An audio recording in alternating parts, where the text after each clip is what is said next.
नमस्कार विद्यार्थी मित्रांनो, तुम्हा सर्वांचं या चॅनलवरती स्वागत आहे.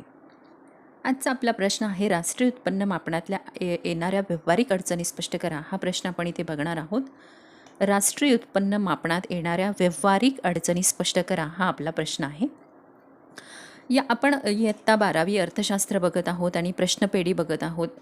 या प्रश्नपेढीमध्ये या अगोदर देखील आपण असे प्रश्न अभ्यासलेले आहेत.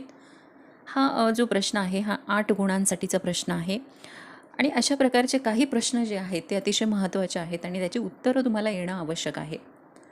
आपण या अगोदर जो प्रश्न बघितलेला होता की सूक्ष्म अर्थशास्त्र आणि सूक्ष्म अर्थशास्त्राची वैशिष्ट्ये स्पष्ट करा, तर त्याच सारखा हा आणखीन एक प्रश्न आहे की ज्याचं उत्तर प्रत्येक विद्यार्थ्याला माहीत असायला हवं.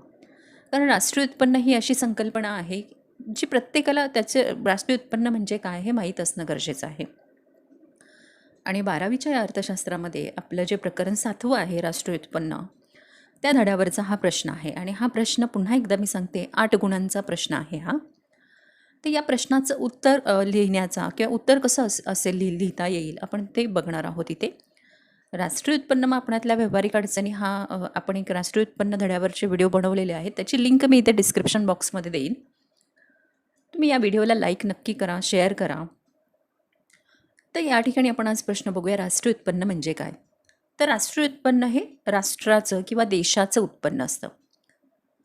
एखाद्या व्यक्तीचं उत्पन्न म्हणजे वैयक्तिक उत्पन्न असतं आणि देशाचं संपूर्ण उत्पन्न म्हणजे राष्ट्रीय उत्पन्न असतं. आणि राष्ट्रीय उत्पन्न हा देशाच्या आर्थिक विकासाचा विश्लेषण साधन म्हणून एक महत्त्वाची संकल्पना आहे. राष्ट्रीय उत्पन्न देशाच्या कामगिरीचं मूल्यमापन करण्याचं काम हे राष्ट्रीय उत्पन्नाद्वारे केलं जातं. मग महत्तम आर्थिक कल्याणाची ध्येय असतील निश्चित करणं असेल, तर भारतामध्ये आपण जर बघितलं तर 1955पासून राष्ट्रीय उत्पन्नाची जबाबदारी जी आहे ती केंद्रीय सांख्यिकीय संघटनेकडे सोपवण्यात आलेली आहे. आपण इथे अर्थ बघूया, राष्ट्रीय उत्पन्न म्हणजे काय आहे. तर राष्ट्रीय उत्पन्न हा पहिल्यांदा लक्षात ठेवा, स्थूल अर्थशास्त्राचा एक महत्त्वाचा अभ्यास विषय आहे. आणि अर्थव्यवस्थेमध्ये मग शेती, उद्योग, व्यापार, बाजारपेठा, बँका, वित्तीय संस्था, वित्तीय विभाग, त्यांची कार्यालय इत्यादींचा समावेश होत असतो. बघा, देशाच्या अर्थव्यवस्थेत कोणकोणत्या घटकांचा समावेश होतो, तर शेती आहे, उद्योग आहे, व्यापार आहे, बाजारपेठा आहेत, बँका आहेत, वित्तीय संस्था आहेत, विविध विभाग आहेत, त्यांची कार्यालय आहेत, यांचा समावेश हा राष्ट्रीय उत्पन्नामध्ये होतो. हे उत्पादन, वितरण, विनिमय आणि उपभोग, राष्ट्रीय उत्पन्न हे या 4 आर्थिक क्रियांचं मापक आहे. मग उत्पादन, वितरण, विनिमय आणि उपभोग या 4 आर्थिक क्रियांचं मापक हे राष्ट्रीय उत्पन्न आहे. राष्ट्रीय उत्पन्नाचा अर्थ आपण घेतो, आधुनिक अर्थव्यवस्था ही पैशावर आधारित आहे आणि राष्ट्रीय उत्पन्न हे पैशात व्यक्त केलं जातं. देशाचं एकूण उत्पन्न म्हणजे राष्ट्रीय उत्पन्न होय. या काहीही वाक्य अशी आहेत की जे तुम्हाला लक्षात ठेवायचे आहेत की देशाचं उत्पन्न म्हणजे राष्ट्रीय उत्पन्न आहे, हे पैशात व्यक्त केलं जातं. आणि मग राष्ट्रीय उत्पन्न म्हणजे काय, एका वर्षाच्या कालावधीत देशात उत्पादित होणाऱ्या वस्तू व सेवांचा प्रवाह होय. एका वर्षाच्या कालावधीमध्ये देशात उत्पादित होणाऱ्या वस्तू व सेवांचा प्रवाह म्हणजे राष्ट्रीय उत्पन्न होय. आपल्याला इथे राष्ट्रीय उत्पन्न समितीची व्याख्या आहे की राष्ट्रीय उत्पन्न म्हणजे काय, तर एखाद्या विशिष्ट कालखंडात निर्माण झालेल्या वस्तू व सेवांचं दुहेरी मोजदाद होऊ न देता केलेलं मापन होय. बघा, विशिष्ट कालखंड म्हणजे एका वर्षाच्या कालखंडामध्ये वस्तू आणि सेवांचं दोनदा मोजणी होऊ न देता केलेलं मापन म्हणजे राष्ट्रीय उत्पन्न होय. म्हणजे काही बाबी ज्या लक्षात की राष्ट्रीय उत्पन्न ही समग्रलक्षी संकल्पना आहे, पैशात मापन केलं जातं आणि एका वर्षात ज्या वस्तू उत्पादित झालेल्या आहेत त्या वस्तू आणि सेवांचं अंतिम म्हणजे पैशातलं मूल्य हे राष्ट्रीय उत्पन्नात मापन केलं जातं.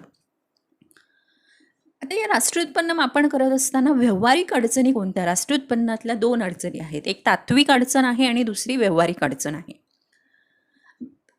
व्यावहारिक अडचणी कोणत्या आहेत, तर ज्यांची म्हणजे सांख्यिकीय माहिती संकलित करताना ज्या अनेक अडचणी येतात, त्या काही अडचणींचा आपण इथे बघणार. हा प्रश्न आपल्याला 8 गुणांसाठीचा प्रश्न आहे. मी पुन्हा एकदा तुम्हाला इथे आठवण करून देते की 8 गुणांसाठीचा प्रश्न आहे, त्यामुळे या प्रश्नाचं उत्तर थोडंसं मोठं असणार आहे. दुहेरी गणनेची समस्या पहिली अडचण आहे की एखादी वस्तू मोजताना ती मध्यम आहे की अंतिम आहे हे निश्चित करणं अवघड असतं. त्यामुळे वस्तूची गणना बऱ्याचदा दोनदा होण्याची भीती असते. उदाहरणार्थ मग बेकरीचे पीठ वापरलं जातं, ती मध्यम वस्तू आहे आणि तेच पीठ कुटुंबाकडून वापरलं तर ती अंतिम वस्तू आहे. त्यामुळे राष्ट्रीय उत्पन्न मापन करत असताना त्या वस्तूंची दोनदा मोजणी होऊ न देणं, दुहेरी गणना आणि जर दोनदा मोजणी झाली तर वास्तविक राष्ट्रीय उत्पन्न अनेक पटीनं अधिक दिसतं. त्यामुळे राष्ट्रीय उत्पन्न मापन करत असताना व्यावहारिक अडचणीमध्ये पहिली जी अडचण आहे ती आहे दुहेरी गणनेची समस्या आहे. त्यामुळे एखादी वस्तू मध्यम आहे की अंतिम आहे हे निश्चित करणं अवघड असतं. त्यामुळे बऱ्याचदा राष्ट्रीय उत्पन्नात अधिक पटीनं वाढ होण्याची शक्यता असते. त्यामुळे राष्ट्रीय उत्पन्न मापन करत असताना दुहेरी दोनदा जी मोजणी आहे ती दोनदा मोजणी होण्याची भीती असते. पुढं आहे अमौद्रिक क्षेत्राचं अस्तित्व, दुसरा मुद्दा आहे. तर भारतासारख्या देशामध्ये शेती व्यवसाय हा अजून उदरनिर्वाहाचं साधन आहे. शेतीचा बराचसा भाग हा वैयक्तिक उपभोगांसाठी वापरला जातो. काही भाग हा इतर वस्तू आणि सेवांच्या बदल्यात विनिमय केला जातो आणि अशा उत्पादनाचे उपभोगाचं मापन राष्ट्रीय उत्पन्नात केलं जाऊ शकत नाही. म्हणजे अमौद्रिक क्षेत्राचं अस्तित्व आपल्या भारतासारख्या देशांमध्ये, विकसनशील देशामध्ये मोठ्या प्रमाणात दिसतं. त्यामुळे अमौद्रिक क्षेत्राच्या अस्तित्वामुळे देखील राष्ट्रीय उत्पन्न मापन करताना अडचण निर्माण होते. अपुरी व अविश्वसनीय सांख्यिकीय आकडेवारी, की बऱ्याच वेळेला उत्पादन आणि खर्चाविषयी पुरेशी माहिती व अचूक माहिती उपलब्ध नसते. शेती व्यवसाय, पशुपालन, वनोत्पादने, किरकोळ व्यावसायिक, बांधकाम कामगार, छोटे व्यावसायिक हे अचूक आणि विश्वसनीय माहिती यांच्याकडे उपलब्ध नसते आणि त्यामुळे अशी माहिती संकलित करण्याची यंत्रणा देखील नसते आणि अशामुळे राष्ट्रीय उत्पन्नामध्ये उत्पादन आणि खर्चाविषयी पुरेशी माहिती उपलब्ध होत नाही. त्यामुळे हे जे उत्पन्न आहे हे उत्पन्न मापन करत असताना अडचणी निर्माण होतात, योग्य आकडेवारी व माहिती उपलब्ध नसल्यामुळे. पुढचा मुद्दा आहे घसारा, की भांडवली घसारा म्हणजे काय आहे तर उत्पादन प्रक्रियेमध्ये वापरल्या जाणाऱ्या भांडवली वस्तू, यंत्रसामग्रीची होणारी झीज म्हणजे घसारा आहे. मग मालमत्तेचं तांत्रिक आयुष्य, भांडवल वस्तूचा वापर, वस्तूचं स्वरूप, अनियमित, काळजीपूर्वक देखभाल या अनेक साऱ्या गोष्टींवर अवलंबून असतं आणि त्यामुळे घसारा मोजण्यासाठी बऱ्याच गोष्टी गृहीत धराव्या लागतात आणि त्यामुळे घसाऱ्याची अचूक रक्कम उपलब्ध होणं अवघड असतं.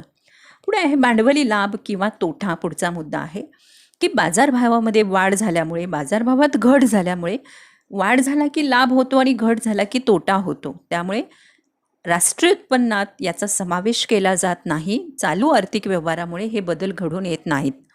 म्हणजे भांडवली लाभ आणि भांडवली तोटा हा राष्ट्रीय उत्पन्नामध्ये मापन केला जात नाही, कारण त्याच्यामध्ये बाजारभावातल्या बदलामुळे फरक घडून येत असतो. निरक्षरता आणि अज्ञान. छोटे उत्पादक हे निरक्षर आणि अज्ञानी असतात, त्यामुळे ते उत्पादनाच्या नोंदी ठेवू शकत नाहीत, स्वतःच्या उत्पादनाची आणि उत्पादन मूल्याची माहिती देऊ शकत नाहीत. त्यामुळे अर्जित उत्पादनाबाबत फक्त अंदाज व्यक्त केले जातात. त्यामुळे निरक्षरता आणि अज्ञान हा देखील एक मुद्दा आहे राष्ट्रीय उत्पन्न मापनातल्या व्यावहारिक अडचणीमध्ये. कारण स्वतःच्या उत्पादनाचे काही छोटे व्यावसायिक जे आहेत, उत्पादक आहेत, ते स्वतःच्या उत्पादनाची किंवा उत्पादन मूल्याची माहिती देऊ शकत नाहीत. त्यामुळे हे उत्पन्न अंदाजेच व्यक्त केलं जातं. व्यावसायिक विशेषीकरणाचा अभाव, की या ठिकाणी शेतकरी, त्याचबरोबर दुग्ध व्यवसाय, कुक्कुटपालन, कपडे शिवणे इत्यादी व्यवसाय देखील करत असतात शेतीबरोबरच. पण या व्यवसायापासून मिळणाऱ्या उत्पन्नाची माहिती ही राष्ट्रीय उत्पन्न करताना दिली जात नाही.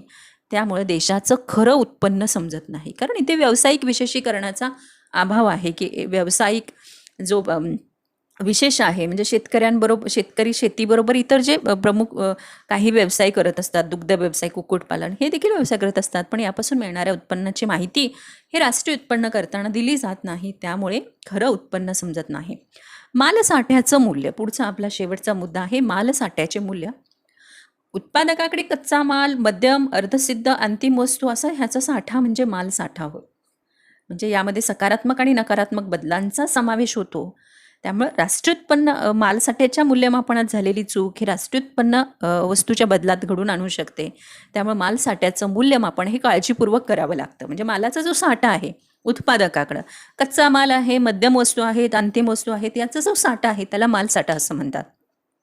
आणि हा साठा मापन करण्यात जर चूक झाली तर राष्ट्रीय उत्पन्नामध्ये सुद्धा राष्ट्रीय उत्पन्नामध्ये त्याचं मापन केलं जाऊ शकत नाही. त्यामुळे काळजीपूर्वक मालसाठ्याचं मूल्यमापन करावं लागतं. अशा प्रकारे आपण हा इथे अतिशय महत्त्वाचा एक प्रश्न बघितलेला आहे.